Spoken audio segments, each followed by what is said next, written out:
fourth quarter, and we're talking about basically how you getting it together for the new year. So we still got some time left, and there's still time to accomplish your goals in the new year.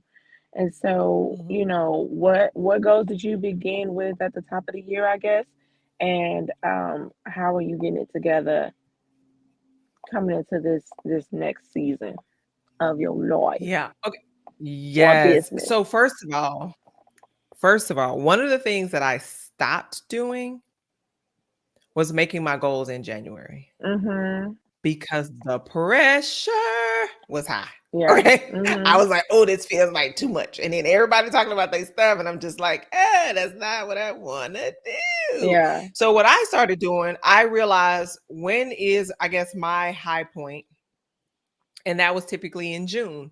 Mm-hmm. June was I was settled, I had time to think about it, that kind of thing. Although I did do my vision board in January. Mm-hmm. January of last year, I had started thinking about like what I wanted to do in June of the previous year. So, where am I with my goals, my vision board?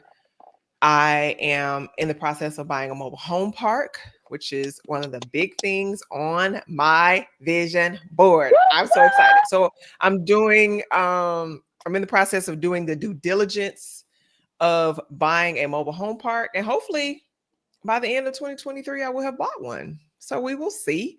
Um what else am I on track to do? I am on track for my revenue goals for mobile homes. I believe my revenue goal for mobile home, well, I have hit my revenue goal for mobile homes. Revenue goals for mobile homes was 100,000, not Okay. including my and that was like wholesales. And what I'm learning is the way I kind of broke it out, I'm gonna make adjustments. I'm gonna make adjustments because it was like, oh, um, I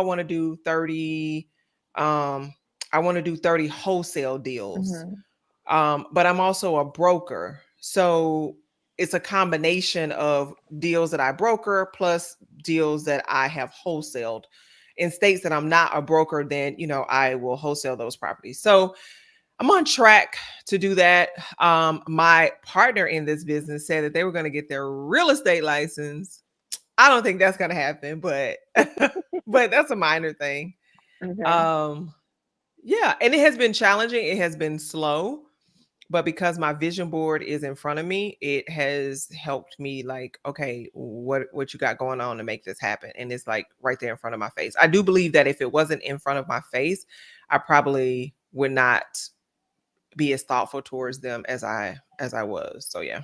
So so say you have the camera is in front of you, right? Are you able to like literally see your vision board from where you're sitting right now? No, I am not. Okay. Well, I can see it from my phone, but the one that I have on the wall, I can't see it. Okay. I can't see it in this studio room. Mm-mm. Okay. So that was gonna be my that was gonna be what I was gonna say. I don't do like vision boards or anything like that, but like my I guess my vision board or my plans are floating in that they're in my phone. So I'm very, as you know, I'm very organized, and so all of my plans or what I have to do or what I want to do is like in the form of checklists and plans in my phone. So that Mhm. is me. Yeah.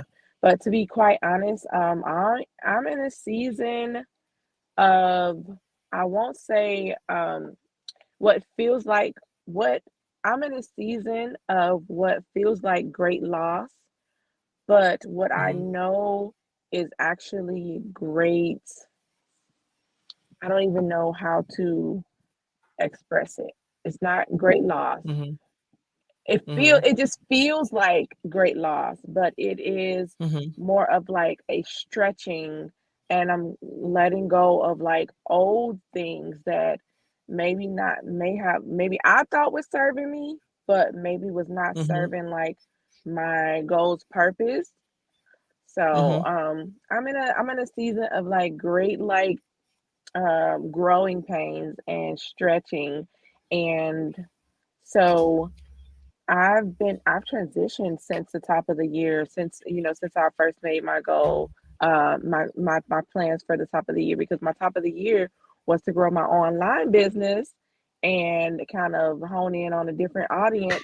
And I have since completely shifted from my online business to grasp this new real estate venture and mobile home thing as well. And I'm not the partner she's talking about, guys. I never intend on getting No, she my is license in not the real partner estate. that she is not the partner I'm talking about.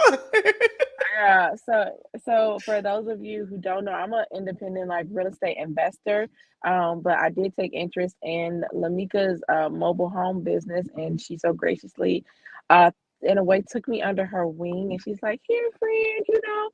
So I'm I've been getting more involved in that, and so I'm excited as to what that will bring. But I'm in a great season of my patience, my faith, and everything else. Literally is being tested.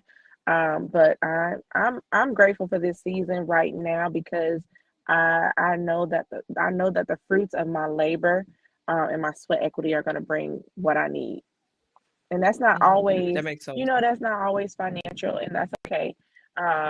But I know that the financial will follow because I am being consistent and I am giving what I can give, which is my all in this new, you know, in these new ventures. Like so, like yesterday, I saw some houses. I'm throwing out like at least four offers today. So I'm excited about that. And one of which the guy actually called me back, like, "Hey, you gonna make an offer?" I'm like, "Yeah, hey, That's what's up. now you gonna pay what you want." I'm an investor. Now look at here. I'm an investor, Let and me we buy properties for pennies on the dollars. let me shoot I it ain't to you saying it's a straight. representation of your home, but Exactly, exactly. So I'm excited about that. And yeah, yeah.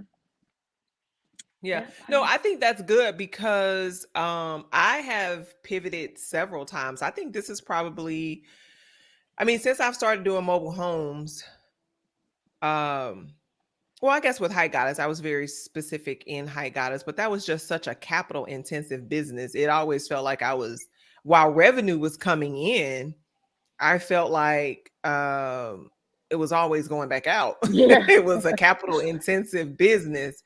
I think this is probably the first time outside of my weight loss business, which that was not a capital intensive business, that this is probably one of the few times where I'm like, okay, I feel I'm super confident in the way I'm moving forward. yeah, I've definitely had several of those seasons that you're talking about, yeah. so I completely get that. Yeah, Yeah, I get and it. the thing is, like, I'm super, like, I'm confident in the direction that I'm going, not exactly Hmm. about what it is that I'm doing. I will say, I have made thousands of dollars online with my online business, and I was looking forward to that this year. But God was like, "Nope, we're gonna go this way because online business is not going anywhere. So we're gonna go this route. You're gonna learn this, and that's how we gonna move." But I am lost my train of thought just that quickly. No, the other thing is that I will say is a lot of times, which is why I don't. And Titania has to be like, "Are we gonna do TikTok? Are we gonna do Instagram?" I'm like, "You can." That those are major reasons as to why I don't spend time on those platforms, Mm. because when I have gotten on them, it has made me feel like I'm behind